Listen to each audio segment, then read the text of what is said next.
Portuqallarda bir söz var, saudade və bu sözün başqa dillərdə tərcüməsi yoxdur. Nə deməkdir?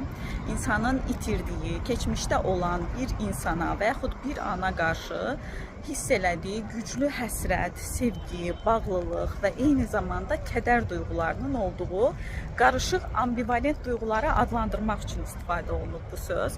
Çox maraqlıdır. İnsanlar fərqli duyğuları adlandırmaq üçün yeni sözlər tapmağa çalışırlar.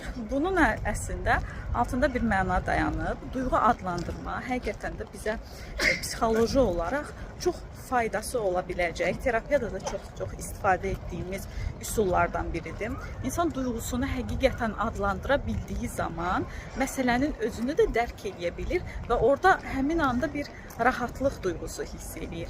Ona görə bəzi duyğuları sadəcə göz ardı eləmək və yaxud niyə var demək deyil də, nədir əslində o duyğu adlandırmağa çalışmaq bizə hər zaman psixologiyamıza bir rahatlıq bəxş edə bilir.